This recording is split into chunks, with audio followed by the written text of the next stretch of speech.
നമസ്കാരം, മലയാളി വാർത്തയിലേക്ക് സ്വാഗതം. 18 വർഷങ്ങൾക്ക് മുമ്പുള്ള സൈനികരായ ദിപിൽ കുമാറും രാജേഷുമായിരുന്നില്ല അവർ. കൊല്ലത്ത് അഞ്ചലിൽ നിന്ന് 500ഓളം കിലോമീറ്ററുകൾക്കപ്പുറമുള്ള പുതുച്ചേരിയിൽ രൂപത്തിലും പേരിലും മാറ്റങ്ങൾ വരുത്തി പുതിയ മനുഷ്യരായി ജീവിക്കുകയായിരുന്നു ദിപിലും രാജേഷും. ദിപിൽ കാർപ്പന്റർ ഇന്റീരിയർ സ്ഥാപനം നടത്തുന്ന വിഷ്ണുവായി മാറി. അധ്യാപികയെ വിവാഹം ചെയ്തു. രാജേഷും ഒരു അധ്യാപികയെ വിവാഹം ചെയ്ത് കുടുംബസ്ഥനായി മാറിയിരുന്നു. രഞ്ജിനിയെയും 17 ദിവസം പ്രായമുള്ള ഇരട്ട കുട്ടികളെയും കൊലപ്പെടുത്തിയതെല്ലാം അവരുടെ ഓർമ്മയിൽ നിന്ന് മാഞ്ഞുപോകാൻ തുടങ്ങിയിരുന്നു. പഞ്ചാബിൽ സൈന്യത്തിൽ ജോലി ചെയ്യവെയാണ് ദിപിൽ കുമാറും രാജേഷും പരിചയപ്പെട്ടത്. തുടർന്ന് ഇരുവരും സുഹൃത്തുക്കളായി. തന്റെ പ്രശ്നങ്ങളെല്ലാം ദിപിൽ രാജേഷുമായി പങ്കുവച്ചിരുന്നു. രാജേഷ് നാട്ടിൽ അവധിക്കെത്തിയപ്പോൾ ദിപിൽ കണ്ണൂർ ശ്രീകണ്ഠാപുരത്ത് പോയി കാണുകയും ചെയ്തു. അവിവാഹിതയായ രഞ്ജിനി ഗർഭിണിയായതിനെ തുടർന്ന് വനിതാ കമ്മീഷനിൽ പരാതി നൽകിയതിനെ തുടർന്നാണ് എല്ലാത്തിന്റെയും ആരംഭം. കമ്മീഷൻ ദിപിൽ കുമാറിനോട് DNA ടെസ്റ്റിന് ഹാജരാകാൻ നിർദ്ദേശിച്ചിരുന്നു. ഇതിന് പിന്നാലെയായിരുന്നു കൊലപാതകം. ആദ്യം ക്രൈംബ്രാഞ്ചും പിന്നീട് CBIയും കേസ് ഏറ്റെടുത്തിരുന്നു. തൊട്ടുപിന്നാലെ ഇരുവരും ഒളിവിൽ പോയി. മക്കളുടെ പിതൃത്വം ഏറ്റെടുക്കണമെന്ന് ആവശ്യപ്പെട്ട് കൊല്ലപ്പെട്ട രഞ്ജിനി പ്രതികളിൽ ഒരാളായ ദിപിൽ കുമാറിനോട് ആവശ്യപ്പെട്ടതാണ് അരും കൊലയ്ക്ക് കാരണമായത്. ഇത് വിസമ്മതിച്ചതോടെ രഞ്ജിനി നിയമ നടപടികളുമായി മുന്നോട്ട് പോയി. ഇതിൽ പ്രകോപിതനായാണ് ദിപിൽ സുഹൃത്തും സൈനികനുമായ കണ്ണൂർ സ്വദേശി രാജേഷുമായി ചേർന്ന് കൊലപാതകം ആസൂത്രണം ചെയ്തത്.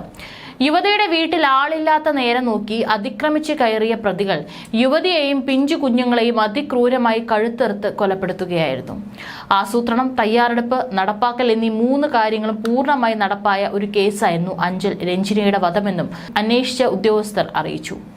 സൈന്യത്തിൽ നിന്ന് അവധിയെടുത്ത പ്രതികൾ കേരളത്തിലെത്തിയെങ്കിലും ദിപിലിന്റെ നാടായ അഞ്ചലിൽ പോയില്ല. യുവതി അമ്മയെ മൊത്ത് താമസം മാറ്റിയിരുന്നതിനാൽ ഇവരുടെ സ്ഥലം കണ്ടെത്തുകയായിരുന്നു ഉദ്ദേശം. ഇവർ തിരുവനന്തപുരത്ത് ആശുപത്രിയിൽ അഡ്മിറ്റായ വിവരം അറിഞ്ഞതോടെയാണ് അടുത്ത ഘട്ടമായ തയ്യാറെടുപ്പുകൾ തുടങ്ങുന്നത്. ഇതിനായി രാജേഷിനെ ആശുപത്രിയിലേക്ക് വിട്ടു. അനിൽ കുമാർ എന്ന പേരിൽ രാജേഷ് യുവതിയുടെ അമ്മയുമായി സൗഹൃദം സ്ഥാപിച്ചു. തന്റെ പെങ്ങൾ പ്രസവത്തിനായി എത്തിയതാണെന്നും ഭർത്താവ് ഉപേക്ഷിച്ചതാണെന്നും രാജേഷ് അവരോട് പറഞ്ഞു. പ്രസവശേഷം രാജേഷ് തന്നെ ഇരുവരെയും ടാക്സിയിൽ വീട്ടിലെത്തിക്കുകയും ചെയ്തു. യുവതി താമസിക്കുന്ന സ്ഥലം കണ്ടെത്തുക എന്നതായിരുന്നു ലക്ഷ്യം. അങ്ങനെ തയ്യാറെടുപ്പും പൂർത്തിയാക്കി.